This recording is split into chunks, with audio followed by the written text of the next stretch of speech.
guys? Miss Nostradamus here with my tarot reading for the Aquarius season for all Virgo Sun and Virgo Risings. So Virgo Sun and Virgo Rising for this Aquarius season, this will be the duration of the end of January. It's already transpired, obviously. I know you guys are really meticulous about your scheduling and your outlined details, discernment, but this will go on until March. So Virgo Rising, it's no secret, for Suns as well, obviously, it's no secret you're fickle and typically hard to please. Unless a Virgo is self-aware, they usually are clueless about how harsh their commentary or criticisms can be, especially on family and close relations and loved ones. Aquarius season is notorious for making all air signs, as well as anybody highly influenced by Mercury, a bit neurotic and unhinged, more or less. So you need to be aware of that, and it typically exacerbates tensions of the incessant habitual nagging that Virgos are usually guilty of, at least on occasion in engaging in, if not regular. The more self-aware a Virgo is, usually the better they can discern when they are being a bit too much. So you need to be aware that the cardinal years with Saturn being in Capricorn, it's the time that equates to getting things done, which should be your favorite thing. It's obviously an earth sign, so it'll be in trine and complementary, enabling your desires and motives to get things done and be productive. So apply that practicality. Be aware that there's no more daydreaming or cognitive dissonance, more or less, with Saturn being in Sagittarius, which would be squaring you. So you need to be in the real world, apply your practicality and your excellent discernment, Virgo rising and sun signs, and be honest with yourself, but not too harsh on yourself or your loved ones or anyone nearest and dearest to you, about the challenges of coexisting on a day-to-day mundane level in a peaceful manner.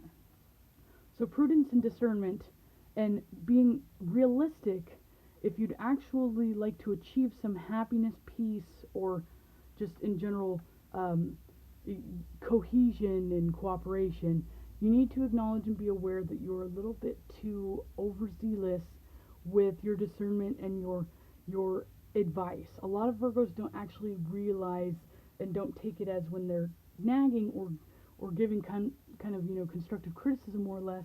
Their genuine intentions typically are to help, but because you always nitpick and pick out the errors or the things that could potentially be worked on, it's usually translated as you picking out somebody's faults and tearing them down.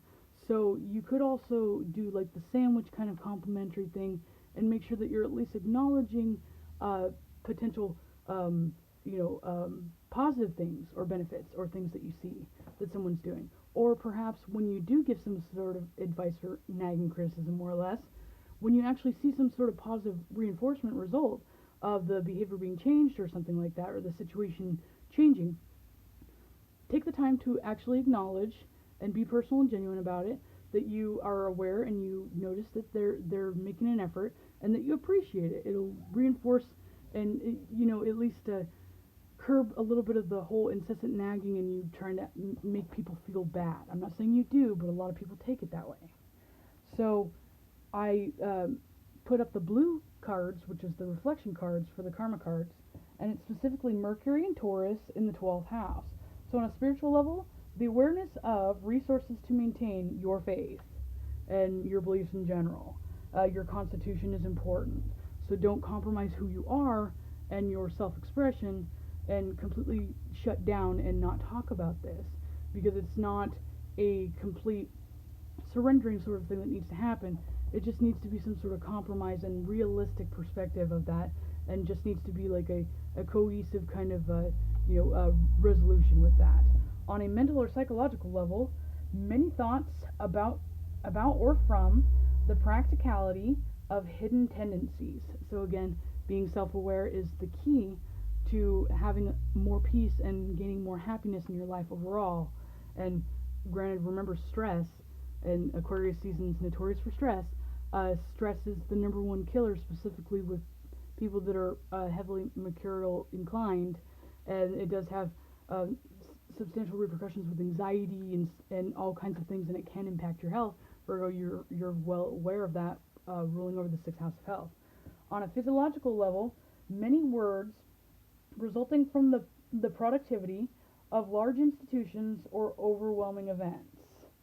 So you likely would be basically spread too thin, a bit neurotic, as I said. Aquarius season's notorious for that, for maybe perhaps putting too much on your plate, and you deflect and take the stress out on nagging that maybe your nearest and dearest or your support system isn't taking on the substantial equal responsibility or weight with that.